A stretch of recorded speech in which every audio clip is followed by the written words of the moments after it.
Let's take a look at translating a sketch into a vector logo in Illustrator.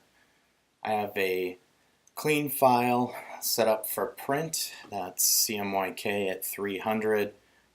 I'm using a letter size landscape just out of convention so that I have room to work. I'm going to turn on my grid, so View, Show Grid. And I'm also going to turn on my Snap to Grid, which functions pretty much the same as any Snap to Grid in any 3D modeling program. I'm going to open my Layers palette, and I'm going to change this Layer 1 to Sketch. This is where I'm going to place my sketch. And now we need to get our sketch into Illustrator. So File, Place.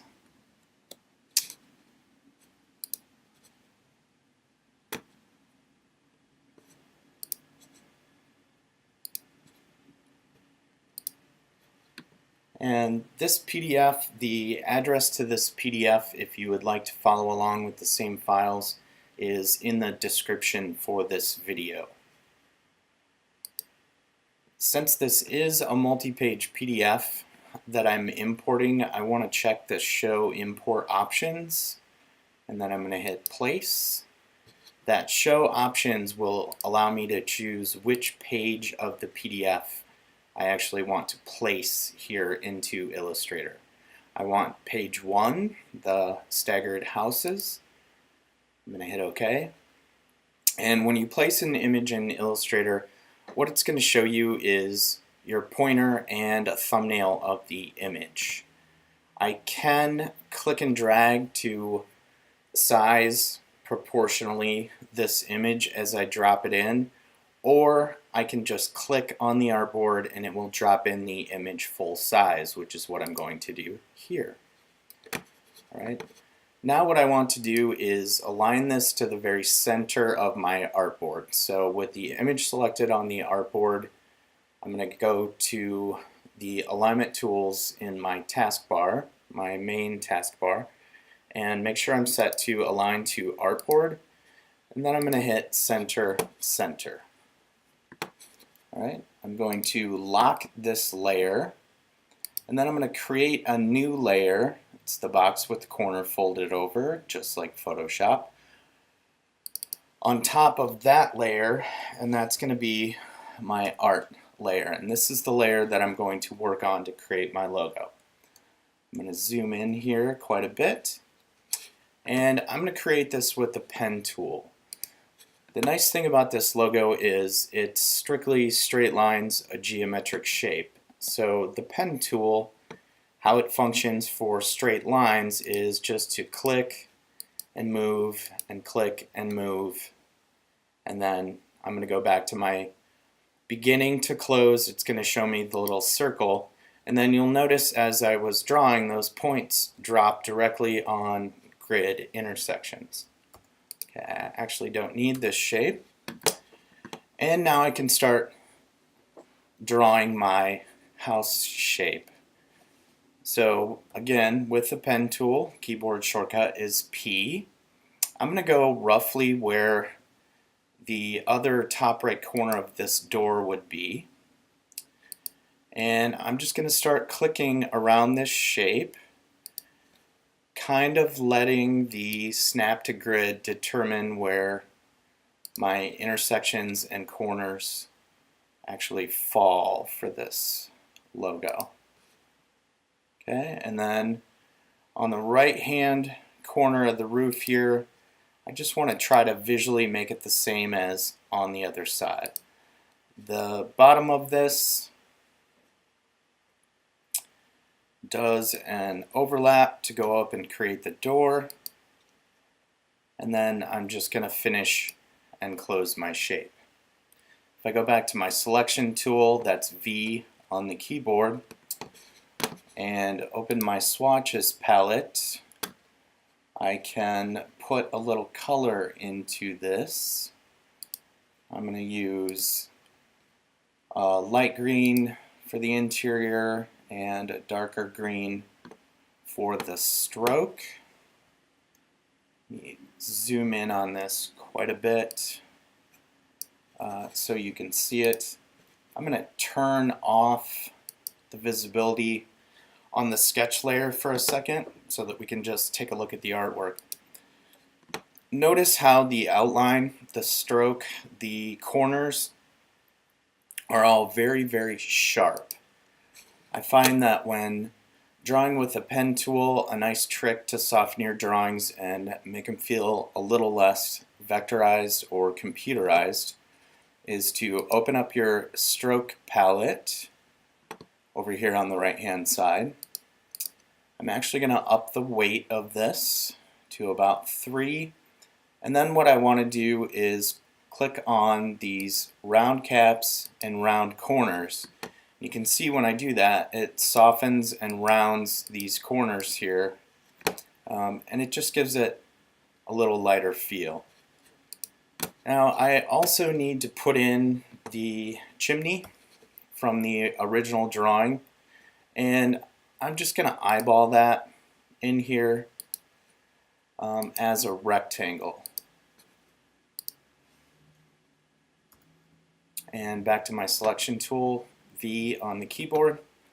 And now what I need to do is send this behind the house that I draw first. So Object, Arrange, Send to Back.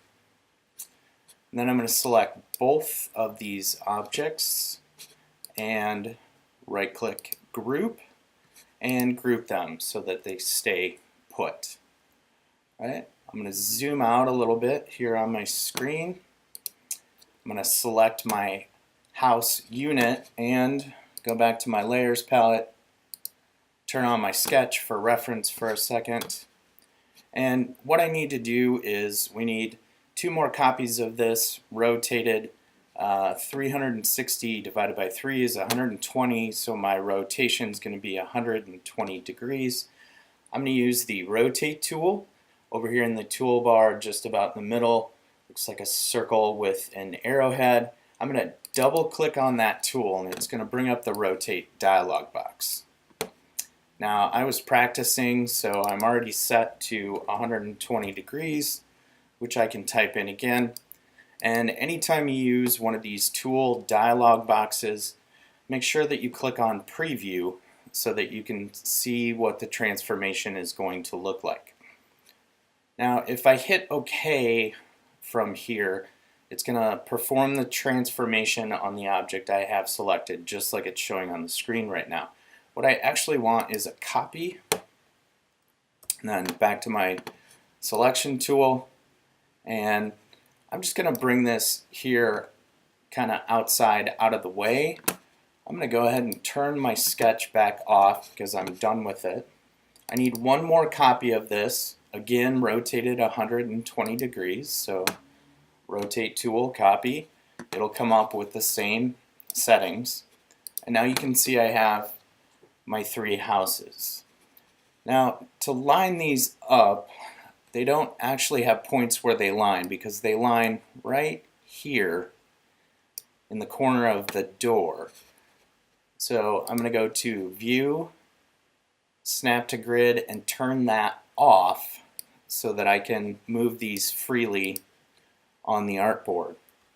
Now what I'm going to do is zoom in again, move this just a little, and I'm going to grab right here where this intersection with the door is, and I'm going to line those up with my house that I started with. Okay, so now we have this. Sorry, that was a bit too far. All right, let's get that right in the middle of the screen, and we're close. I think this one here on the bottom right should actually be all the way in the back. So Object, Arrange, Send to Back, and you could, if you like, let's take a look at bringing the first one all the way to the front. I actually don't care for that quite as much. I think this first one here should be all the way in the front. bring to front, and there you go. When I finish this, I would go ahead and group it so that it always stays together and stays put. If I zoom out, another nice thing to take a look at is to go ahead and make yourself a copy. Shrink that down quite a bit. Standard business card is 3.5 by 2. So I'm going to grab my rectangle tool over here. I'm going to double click on the click on the artboard. That'll bring up my rectangle dialog box. I'm going to type in 3.5 by 2. Hit enter. That's now a standard business card size. I'm going to go ahead and just give that a black stroke at, open my stroke palette, 1 point, which it is. And then I can get a loose idea what this might look like, very small on a business card. And from there I can start typesetting. I do not have my strokes set to scale by default. Yours will be. Sometimes when you shrink things, it's also nice to go back and manually readjust the strokes.